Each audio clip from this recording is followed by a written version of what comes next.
Welcome to 40 Below Zero, an international podcast about life with invisible illnesses, hosted by two guys living with multiple sclerosis. Coming to you from the Keystone State of Pennsylvania, I'm your co-host Nix, and with me on this ride is Terry, a Londoner who calls Ontario home. We're so happy you're here with us as we continue to try and normalize a life that is anything but. So let's get into it. What's up, everybody? Welcome back to the show. Glad to have you back again as always. Terry, my friend, you're looking good. How you feeling? Thanks, bro. I'm good, man. How are you doing? Doing good. I just have to mute my phone here real quick so I don't get interrupted. Not that anybody's going to call me, but here we go. Yeah. What a week it's been. A lot of love on social media this time out. Holy smokes. So glad to see everybody interacting and weighing in with their opinions. Let's keep that going. We appreciate it. In the thick of summer, I am absolutely struggling. I think yesterday was the worst day by far of the year. Mentally, I was pretty checked out. And physically, I couldn't move the way I wanted to. It was just one of those days where just had to sit in a cool, dark room watching Netflix and just let the day go by. So just being a prisoner of the heat, you know what I mean? I don't feel it, man. I told you I don't feel the heat. I know that I melt, but I'm not struggling like, oh my God, it's so hot here, guys. Yeah. It's so hot.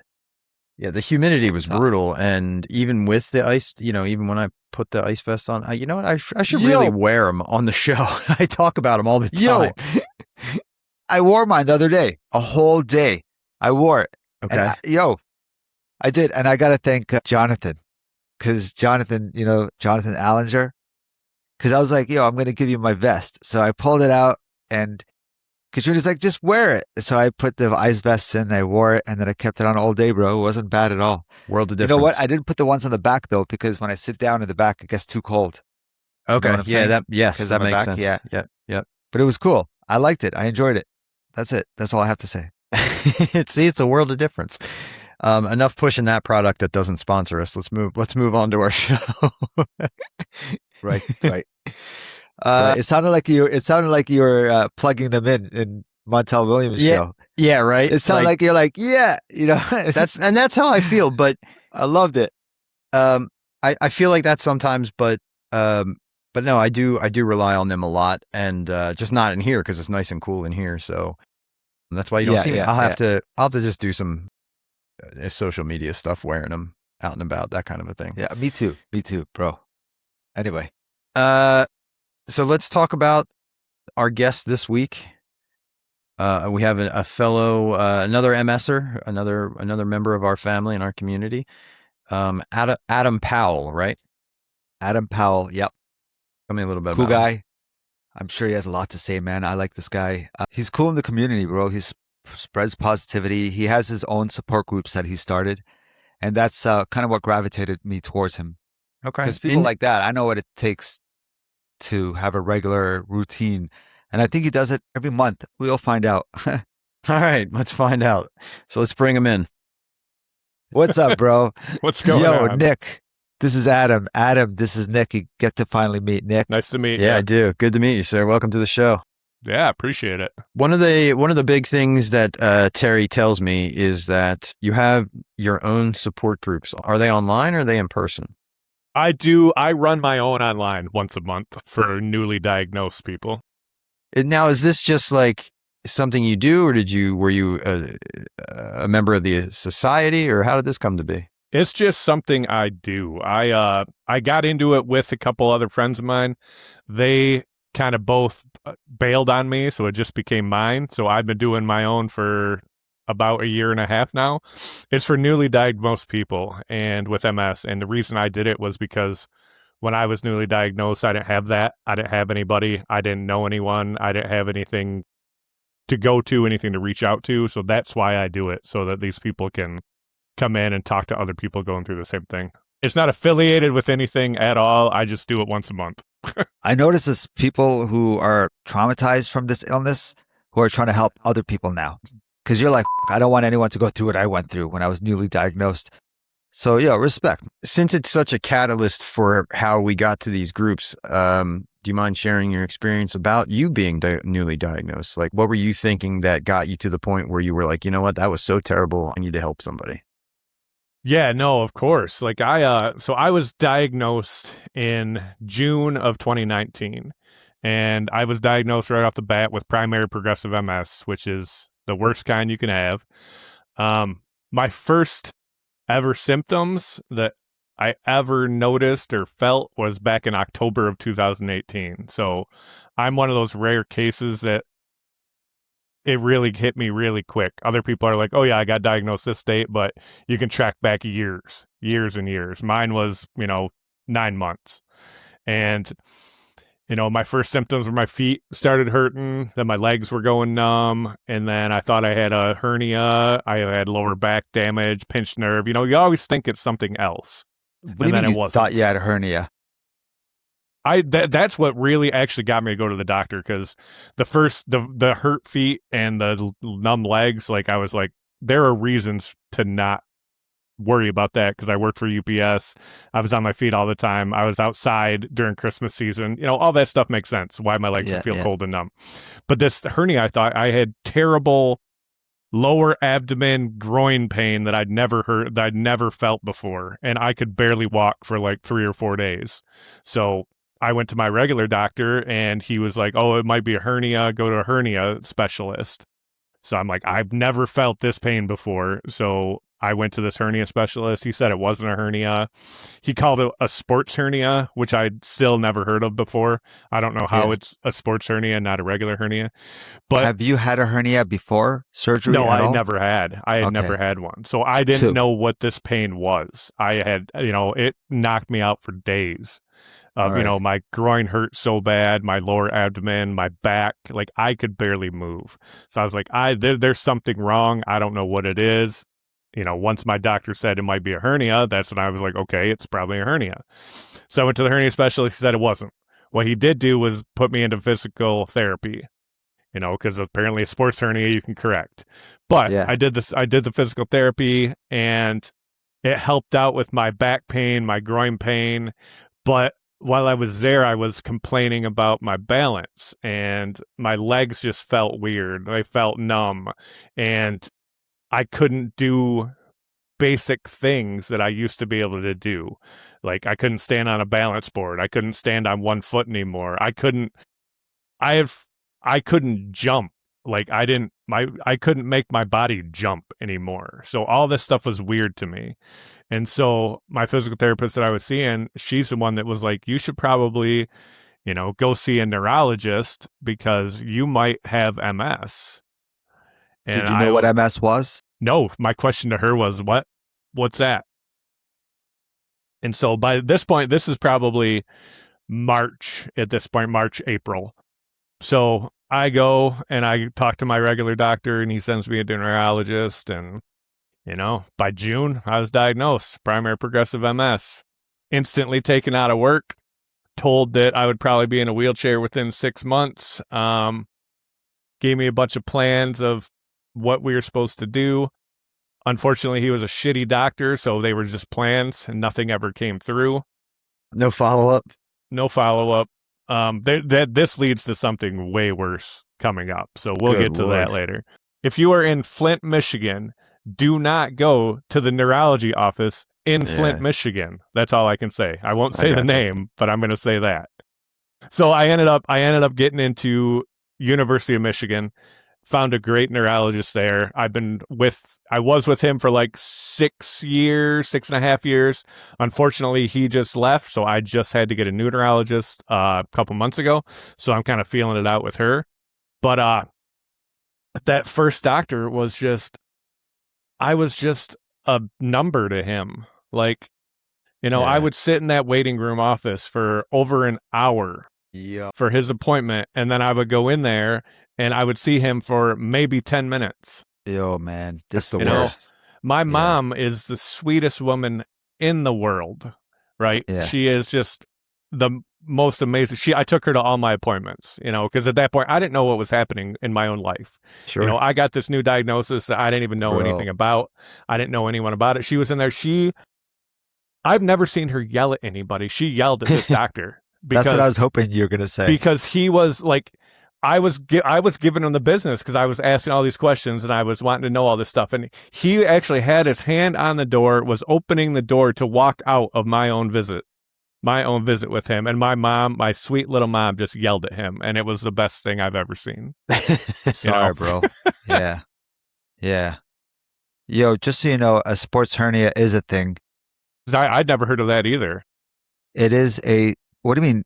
Didn't you say you had a sports hernia? Oh, yeah, No, that's because what he you haven't thought heard I of MS. had. Yes, Yeah. yes. Yeah. It is a strain or a tear of soft tissue, such as muscles, tendons, and ligaments in the lower abdomen or groin. Listen, bro, I had 2 hernia surgeries. First one, I was really young, but the second one, I was like 21 and I felt the pains and stuff. Anyway, about 2 years ago, I started to feel pain again. I'm like, oh, and I was traumatized from that pain. So I'm like, oh, this is a hernia. This is a hernia. Exactly what you're talking about. So I went to the urologist. I went to whatever, and they're like, no, but they didn't say it was a sports hernia. Now I'm like, yo, I had a sports hernia, bro. I don't think that was what it was. I think it was just my MS just flaring in different ways, Sure. Sure. Because Me too. I've had so much weird stuff happen to me. Like when I got diagnosed, I was still walking. I wasn't walking with a cane or anything, but I could feel myself. I had to touch a lot of things more. I had to like just reach out and touch something to gain my balance back. And if I stood too long, I felt like I was like lowering, like my legs just couldn't hold me up anymore. Yeah. So I got taken off shit. work. I worked for UPS, which I was the on-road supervisor. So I was the driver's boss. So I walked miles every day and I drove every day. That was my job. That was my career, and that was taken away instantly. As soon as I got diagnosed, I was taken off work, never to return again. And like I said, I could still walk at the time, but not very well. Within 6 months, I was fully in a wheelchair, diagnosed paraplegic. Just Wow. like that. So It was quick and it was nasty. And crazy. my new doctor that I had, he, obviously that was the second opinion and he was right. Like the first doctor got it right. It was primary progressive MS. This doctor agreed with it. But this U of M doctor, he called it the fastest, most aggressive case he had ever seen. Like I went from being a big, strong, active man that was 37 years old in the prime of my life to being in a wheelchair in 6 months. Like that. And you must have been drowning mentally. Oh, I didn't know what was going on because all this happened so fast and I'm still trying to figure out work stuff. I'm still trying to figure out, like, I'm still off work. I'm still on disability. I've never been on disability before. Right. I don't know what short-term, long-term, when the switchover is, when I have to get on Medicaid. Like, I'm trying to figure all this stuff out. So this is where it comes back to that first shitty doctor. So it's in November and I'm trying to do all this stuff. I'm trying to figure out what like my resources were, what if I have insurance, how to do all this. So I'm trying to log into my little resource center through work and it's not logging me in. I don't know why, it's the same password I use for everything. It's my employee ID number, it's nothing special. So I just keep trying to log in and I can't. So I call them up and I say, hey, I can't get into the resource center. I'm just trying to see what benefits I have. And they just simply and casually just typed up on the computer and said to me, oh, well, you can't get into the resource center because you don't have insurance right now. You haven't had insurance since October. What? Yeah, that was my reaction. I had not had insurance for an entire month. I'm with this new doctor. We're trying to get MRIs. We're trying to get on Ocrevus. We're trying to do all this stuff. We can't do any of it because I don't have insurance anymore because of that first doctor. He took me off work for 6 months, but everything he was sending into the insurance company basically said I was okay. And there was no reason for me not to be at work. So what happens now? So now I spent a month. It took me almost a month of talking on the phone for hours a day to the insurance company, to my resource center, to HR, to the company, to anyone I could get a hold of to figure this out. And it took about a month to do it. That is when I lost my legs. I was walking Yeah, before that. bro. But that stress, which I didn't know about MS, so I didn't know about stress. So that stress of losing my insurance and being uncertain about, my life in general just fucking wrecked me. Yeah, man. And that's when I could Terrible. not walk. Yeah, man. That is terrible. Now, I've seen you biking. I've Mhm. seen you doing journeys, which, man, respect. But how'd you get out of that?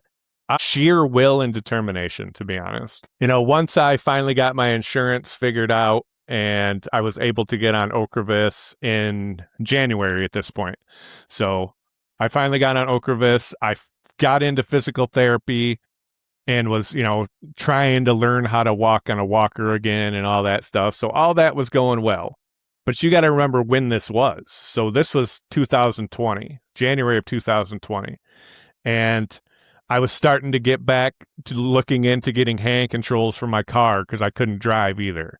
So all these things I'm putting in motion, and I'm finally feeling good.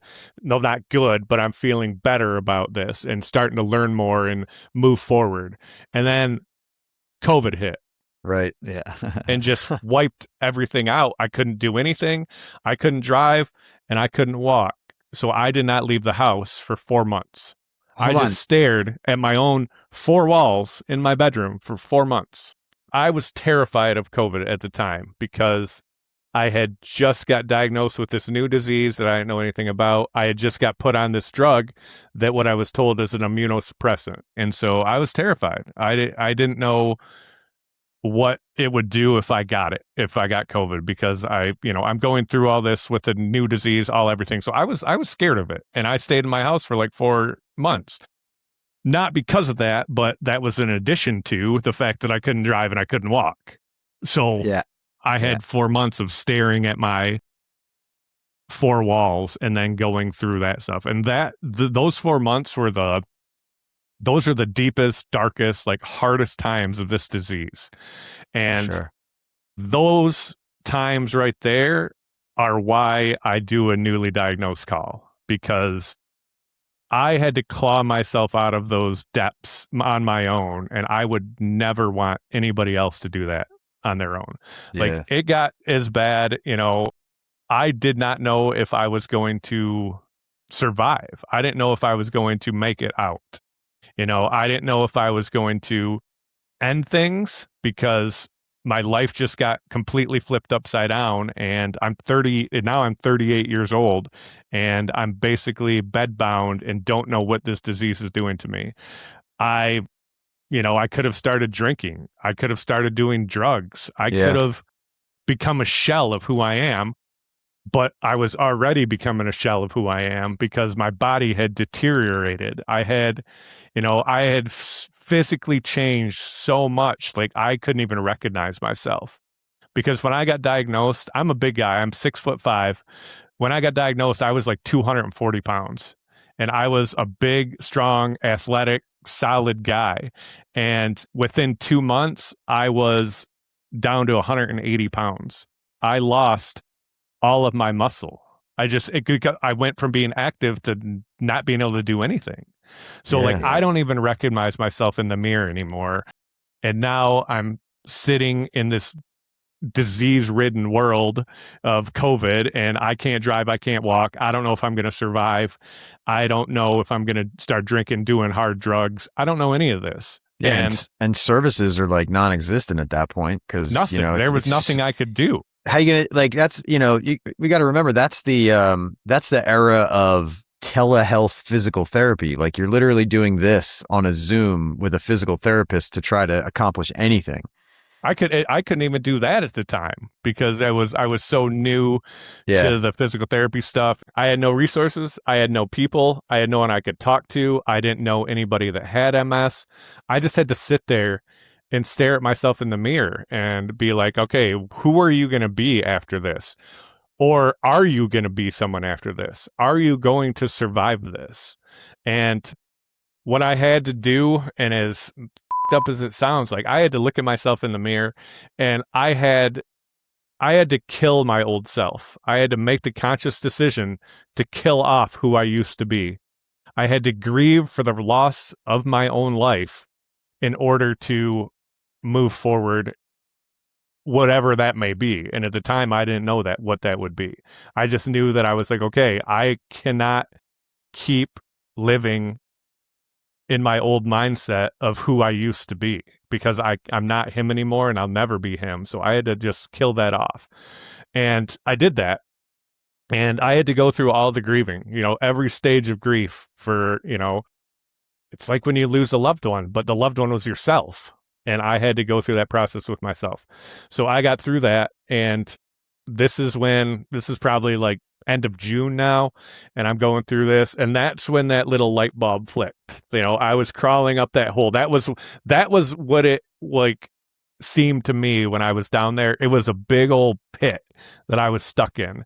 And I just had to keep gripping and clawing my way up. And, that at that point after that, I had almost gotten to the top and I was kind of peeking out, and the light bulb clicked, and the light bulb was there, and it was, fuck this. This is not who you're going to be. You're going to do anything you can to get better. And that was all it took. And then the world kind of opened back up again, and I got to physical therapy.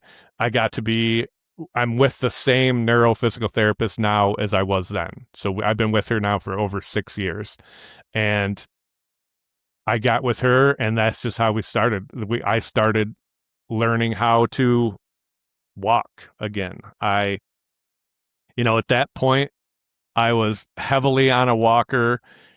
I was wheeled in, wheeled out, but I was heavily on a walker to try to start. I had knee braces on, ACL braces on both my legs, and I had AFOs on both my ankles. So I was braced from thigh to foot.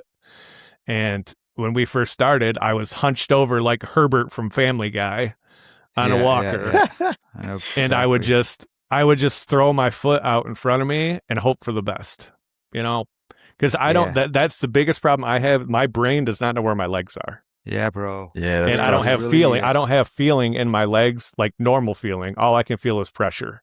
Yeah. So I would just throw it out there and hope for the best. And sometimes it landed, sometimes it didn't. I just slowly got better. And my therapist she's like, you need to get rid of your AFOs, because I always felt like I was going to tip over backwards in AFOs. I don't know if you've ever used them or worn them. I hear your journey and I'm like, yo, man, I need to see a physiotherapist now and say, let's get me walking. Don't be looking at me like, hey, don't give up, bro. You're going to walk one day. Because maybe I won't, man. Maybe the nerve damage is just too much. You might not. Right? But it just motivates me to like, fuck, guys, come on, let's go. I've never heard anyone ever say I had to kill off my old self. Usually it's I got to grieve. That's what I had to do. And, I just got it in my mind, and I was like, I'm going to do whatever it takes. And it was hard from the start. I mean, we're talking just months and months of physical therapy just to take a couple steps, and I'd have to wheel myself in there, and then I'd do the therapy, and then she'd have to wheel me out because I didn't even have the energy to wheel myself out. Like that's what we did multiple times a day for months. And then it slowly got better. She decided I didn't need AFOs because AFOs feel like I'm going to tip over backwards in, because you can't bend your foot. Yeah, I don't know what it feels like because I've never tried that. Yeah. And it helped for a time because my drop foot was so bad that it would just flop everywhere. So it was needed at the time. But my physical therapist, she's so good. She's like, we need to get you out of this because we need to teach you how to use your ankle again. And I'm like, yes, let's do that. Let's do exactly that. So that's what we did. We ditched the AFOs, and then we, tried walking more. And at that point I was still on the walker. I was still using the walker very heavily. And then once that got a little better, I still had my knee braces on. Once that got a little better, we moved over towards the cane. And so I was trying to use the cane. Yeah. Problem was with the cane, we had to correct all the damage that I did to my hips because of the walker. So you walk so bad one way, you have to correct all that damage. I don't think people are realizing that that's possible, man. Everything that I did was helping me and hurting me at the same time. It was getting me walking, but it was actually, I was walking so bad that it was damaging other things. So the first couple months of that, we had to worry about my hip, mainly my left hip. And then we got back, and then we started using the cane. And the cane doesn't really work for me because I'm tall, and it's unnatural for me to hold the cane like that. Yep. Yeah. So that's when we switched over to trekking Damn. poles. So then we started using the trekking poles, which seemed to work better for me because you hold them more naturally like this instead of like this, and you're not leaning over. So that's what I really started walking with, those 2 trekking poles. It's more natural. It kept me more upright. I was able to get my hip to finally like fall back into the correct place. And at that point I had finally able to drive again. I finally went through the hand control stuff. So now I'm driving. I'm bringing myself to all these appointments. I'm able to walk into them myself sometimes walk out. Of course, there's times I had to get wheeled in, had to get wheeled out. But I'm starting to get a little bit more independence back. How is sorry to get your mom involved now, but how is she doing? Is she like relieved that you're doing better? Yeah. To see a son go through that shit, man. She must have had a lot of guilt. My parents, they've been amazing. I had to move back in with them when all this went down, and they've been incredible. And you could, especially early on, like you could just see in their faces how devastated they were. Man. To see this, especially with someone like me who was always so independent, always so athletic, always so big, always so strong, always, everything. I just did everything on my own, and I could do anything I wanted to. And to see me just in shambles, in a shell of myself. And they're amazing, and they still are. And it made me feel so good when I finally was able to drive again, because they didn't have to take me places anymore. Yeah, that level of independence is wild. Right. Like, I know that they didn't care. I cared, though. That was what it was. I cared that I had to rely on them, that I needed them for it. So let me ask you some questions. It's cool that you went to concerts like Cher and all that stuff. So you're tatted up, bro. Before MS, after MS, is there a special one? I'm curious about that. It's both. I was tatted up before and after. Like, I just haven't stopped. I have 4 MS tattoos now, though. Okay. So I have gotten tattoos. When I got diagnosed, about 2 weeks after I got diagnosed, I went and saw my main artist, who's like my best friend, and I stole it from the cancer thing, but I simply said, I got a tattoo that simply says MS. That was my first MS tattoo. That's cool. And then I got another one that it's right on my knuckles. It's MS Warrior right on my knuckles. Nice. And then I got an Unstoppable one on my neck. And then I got my own brand that I've been building, the MS with the IMFer brand. I got that logo tattooed on my leg too. So those are my 4 MS tattoos. What about the 40 below zero?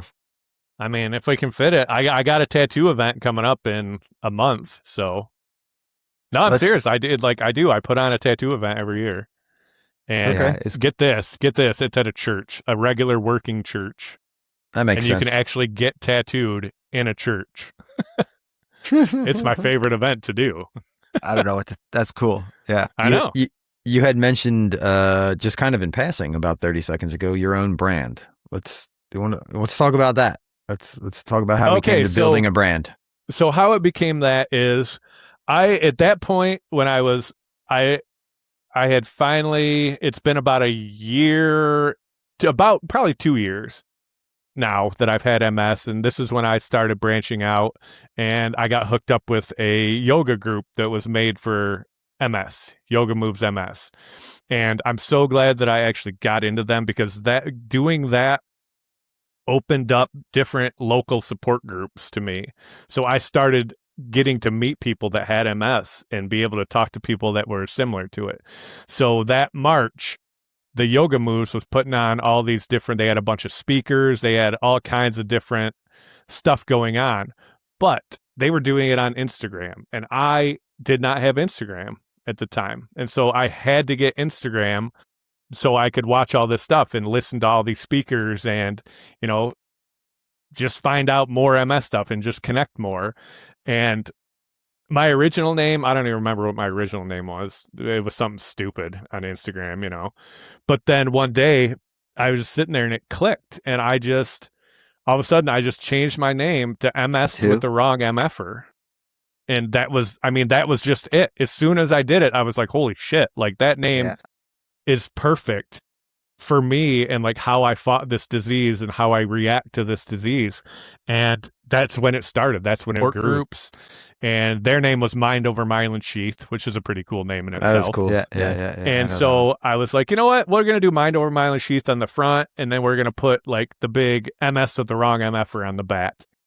And so that's what I did. Those were our team shirts that year. And I opened them up. I was posting about it on Facebook, Instagram, all that stuff. I sold probably 200 of those shirts. Nice. Everywhere, like 6 or 7 different designs. And it's just, I put them out there, I sell them, and everything that I get from them, I would donate to the walk. So the MS Society, everything I earn just goes right back to that. And Perfect. over 5 years, me and my team raised over $70,000 for the MS Society. Respect. Bro. Wow. And so just by doing the shirts, doing my different events, I put on like a motorcycle run every year. I have a band play. I do drawings. I have, raffles. It's just that tattoo event I do every year. Like I just really dove into it. And I was good at it. Like surprisingly, I didn't know that was something I was good at. That was not something previous Adam was good at. Fundraising and putting events together. Like you never know what you're going to be. Yeah, bro. And like doing all that, so it started with all that and the fundraising and all that. And now it's turned into like, I'm an actual public speaker now. Like I've actually been, like I've traveled to different places to do talks about my MS. I would love to do more of those. And I've got the podcast. I've done dozens of them. I did one event on my own at a college. That was my very first talk, like big talk I've done. I did it at a college here in Michigan. And it was just me sitting there in front of 45 people in person and about 100 people virtually and just telling my story. Wow. And it started there. And then, just this past year, I was in Fargo.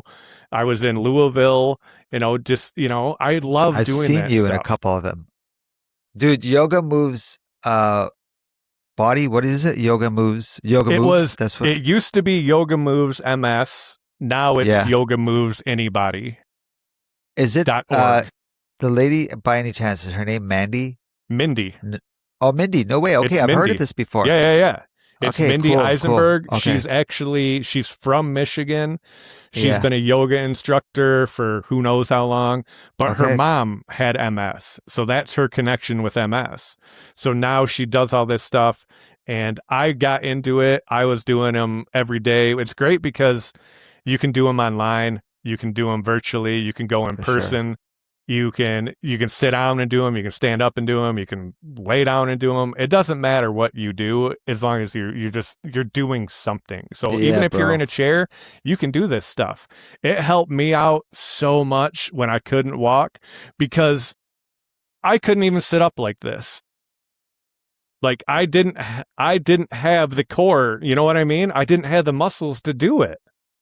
So like the yoga really helped me start there, which really helped me on my learning to walk again journey. And it's been a long journey and it's still an everyday process of all the things that I can do. And you've seen them, riding the bike. I went an entire year that I went to the gym every single day for a whole year. Like all this stuff that I can do, walking is still the hardest thing for me to do. It's everything, single step. I have to think about so much and it hurts. Every step hurts. So when you walk like in front of your friends, are you comfortable or are you a little embarrassed of the way you walk? I got over that. I was at first. I was very embarrassed about it at first because I was so stumbly. I was so all that. Now I don't care anymore. I'm so proud of myself that I'm walking. That's what I focus on now. Like, Yeah, right. you know, it's perspective. Right. When I walked, I don't want to be like I look good, but I had a walk. Then when I got MS, yeah, it stopped, and I'm like, shit. With a cane, Yeah. I'm like, oh man. You know, I was embarrassed about it at first. You know, I was embarrassed parking in a handicap spot. I was embarrassed walking into a store with my walking sticks. I was embarrassed having to use a cart at a grocery store. Like all that stuff. I hated using my wheelchair, especially when I was able to walk and not use my wheelchair. I hated using my wheelchair and I would do anything I could not to use it. But that was just stupid because I would not do things because I would have to use the wheelchair. Yeah. And over the years, it got better where now I know, like when I do my tattoo conventions, I'm in my wheelchair. If I go to sporting events, I'm in my wheelchair. If I go to concerts, I'm in my wheelchair because I can actually do stuff. And I'm not putting that stigma on myself of, wow, everyone's going to look at me in that, because it's not true.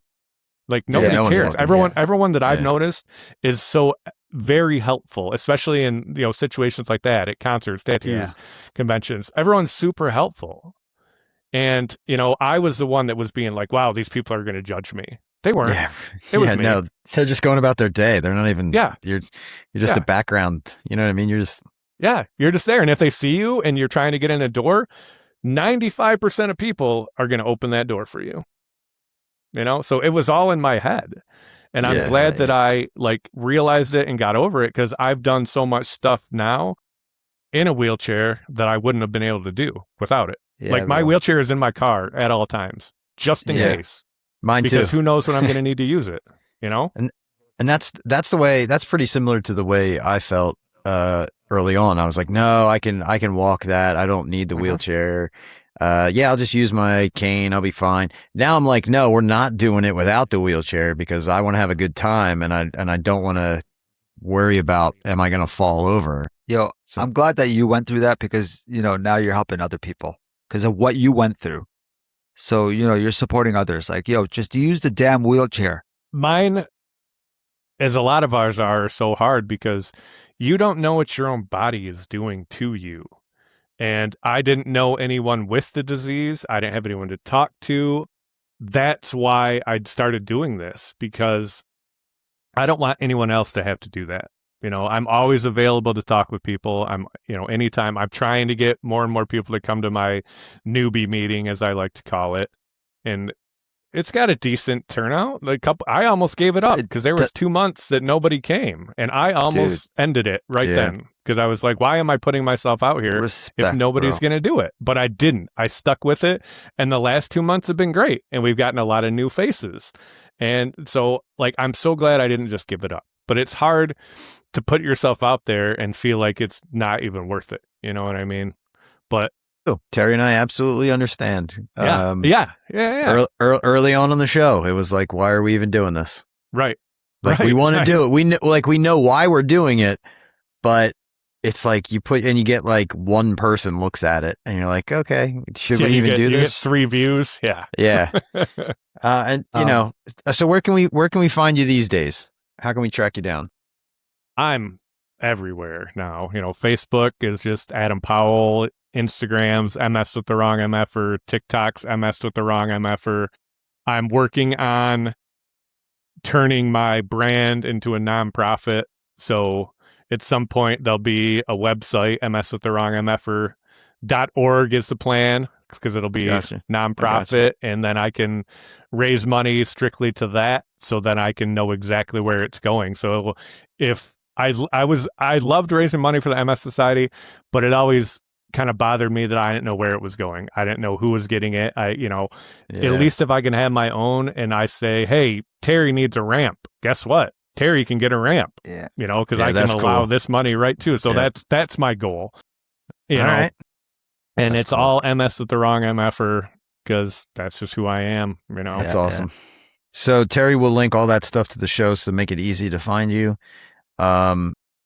Thanks so much for stopping by and sharing your story today. Bro. Talk about going from 4 walls to the rest of the world. like that. Holy smokes. It would have, well, I will say this, it would have crushed a lesser person. So thank goodness it did not, so that we could talk today. Are Yeah, ever thank gonna you guys for travel? having me. Sorry about all the technical difficulties that I've been It's having. okay. That happens. It's frustrating. Gives it a good story, bro. Gives it a good Yeah. story. Yeah, All right, brother. maybe man. next time I'll have a better connection and we can do it in like one fair swoop.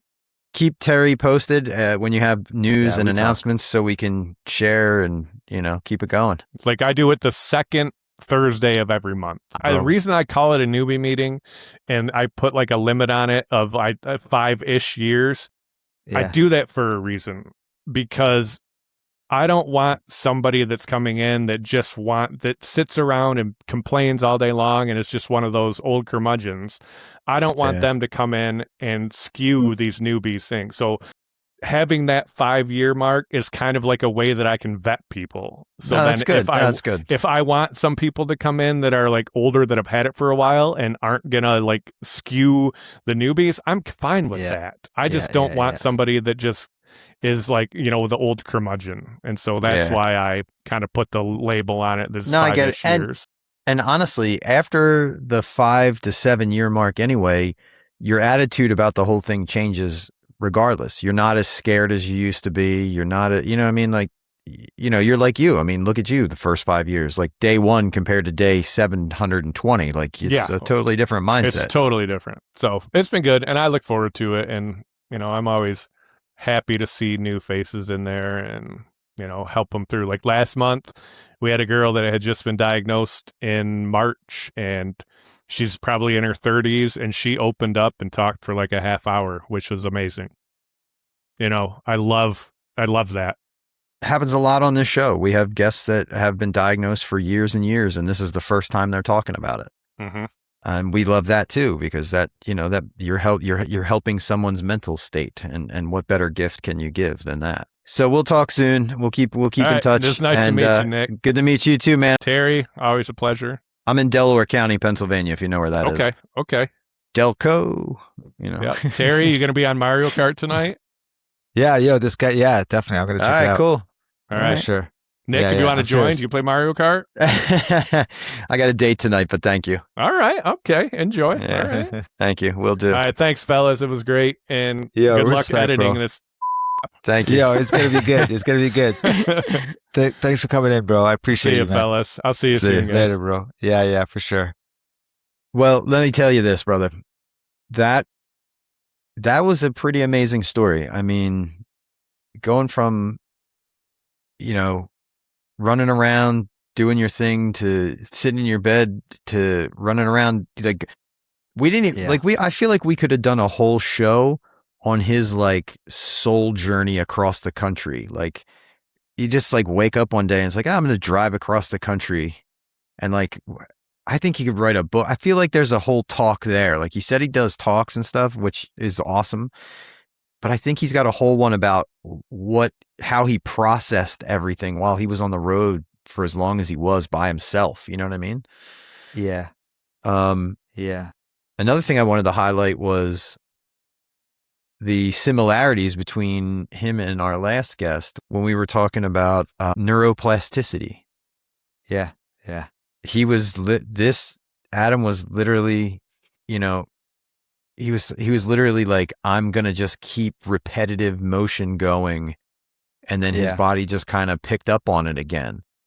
So we always like to say it's not a guarantee for anybody, but it's nice to hear multiple stories in a row now that it has worked for people. So, and how many doctors have we had on the show talking about, what was the phrase? Move it or lose it. Yeah. So like the underlying thing is whatever you can do, you just keep doing it. Like even Montel said, if it's only this finger that moves the chair, then you just keep moving this finger. Like, I don't know. It was really wild to hear that. It's cool to hear. I just worry that people, we're not in the business of giving false hope. We're not trying to do that. We're not saying that it's guaranteed to work for everybody. And honestly, those that our listeners and viewers shouldn't feel bad about their current state of things, or if something's not working. Do you? A little bit. When I hear stories like that, I'm like, yeah, but it's not. I didn't push myself? Nah, not necessarily. That's the thing that I want to highlight is you can do all of the things that we talk about and it's still not work. That's the crappy part about this. And you shouldn't feel bad if it's not, and you shouldn't feel like a failure. You should focus on the attempt, the fact that you tried and you tried again and you tried again. That's and, so focus on that portion of it, not the outcome. And, how many times have I said, or have you heard, I should say, that comparison is the thief of joy. So if you compare yourself to somebody else's journey, you're not going to be happy. Only compare I do. Yeah. You only compare yourself to your journey. And like he said, not even to your old self. In a sense, we all do it, but he's just the first one who said, I've killed my former self. Just that word, yeah, right. That's all I mean. Right. But it's what you got to do. You got to realize that you is not coming back. Yeah. That's why my Instagram handle is what it is. So the 7/13 is the month and the year I was diagnosed. So I was July of 2013. So this is the version of me that began that day. Yeah. Yeah. So, I mean, I still carry a lot of the memories, obviously, here on the wall, but that's all they are now. That's not who I am. That's who I used to be. So heck of a story. I wish we could have gone 3 hours. I mean, I wish we could have kept going. I'm tired, bro. But so Terry's got all the stuff linked. Check them out. If you're newly diagnosed and you want to jump in, go for it. Like Terry says, join as many groups as you can to get as many viewpoints as you need. They don't cost any extra. Yeah. It comes with your premium plus subscription to your multiple sclerosis. You get to go to all the support groups you want. Just so everyone knows, sometimes the host doesn't fit your vibe. That's true. So go to the one that you feel, and go to as many as you want. Yep. Yeah, you got the lifetime membership, so you might as well use it. All right, that's it for me, brother. I am spent. Awesome. I'm exhausted. Well, everyone, please, can you like and subscribe? Comment to our channel. Tell Spotify, us where YouTube. Tell us where you're watching or listening from. We'd like to hear it. I'm replying to your comments. Thank you. Thanks for sticking to the end as always. We appreciate it, Terry. It's been fun as always, fun and informative. And I'll talk soon. Take care. So check us out at 40belowzero.com. That's 4, the letter T, below zero.com. Our email address is info@40belowzero.com. And if you don't want to email us, no problem. We're on Instagram as @40belowzero. Awesome. Looking forward to hearing from you, and we'll talk soon.